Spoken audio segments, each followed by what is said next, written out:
And our final reader before we go to intermission. Tony is ready?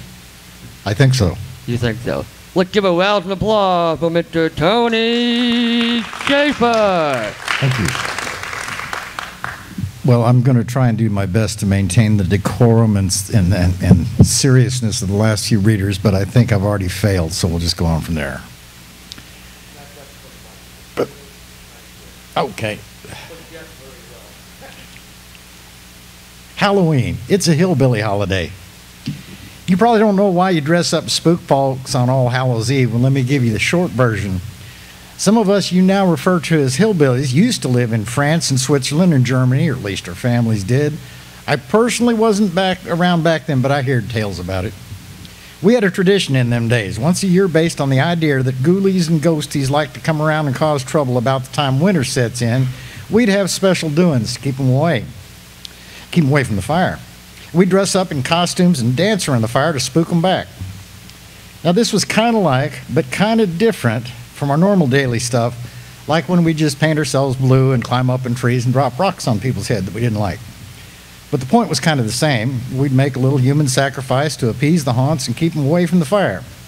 Seemed like a fair enough deal at the time, unless of course the sacrifice happened to be you. But we didn't want our sacrifices to be all fearful, so we stoned them out of the gorge first. Well, not with stones, of course. That'd be inhumane. We stoned them with some brew we made back in the woods. Well, now this did seem fair to us, but not to the folks in Germany. Caesar called us Gauls, and the Germans were downright rude at times, running us out of Switzerland and France. At first, Caesar helped us out a bit, but later he changed his tune. Actually, he thought we could be redeemed and socialized, and the Germans were just barbarians.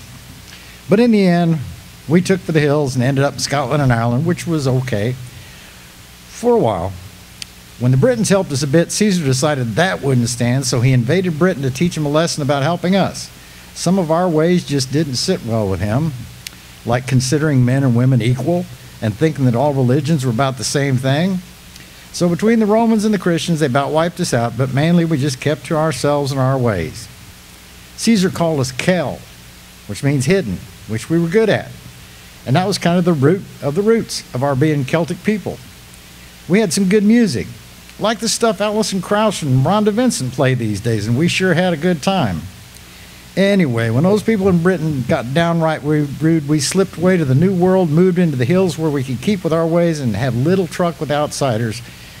And maybe we built Stonehenge, and maybe we didn't, but the point is it's going to remain a mystery because it ain't none of your dad blame business.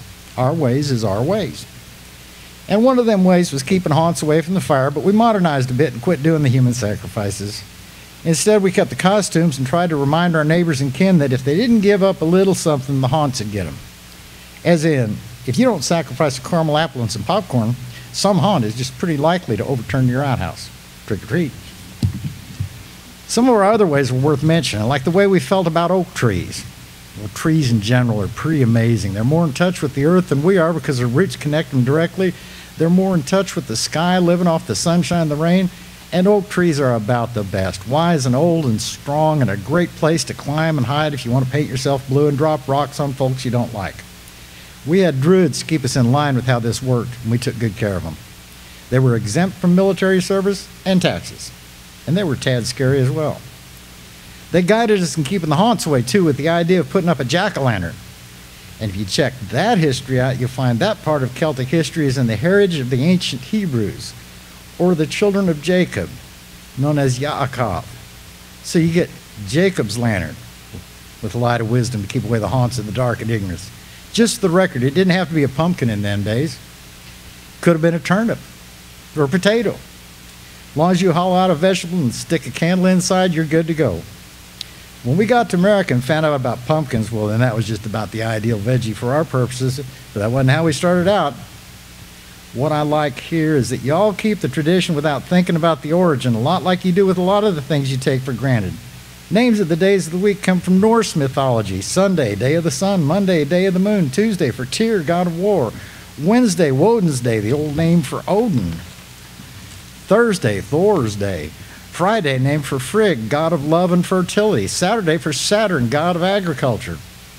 Halloween is the ultimate Celtic holiday, a noble hillbilly tradition.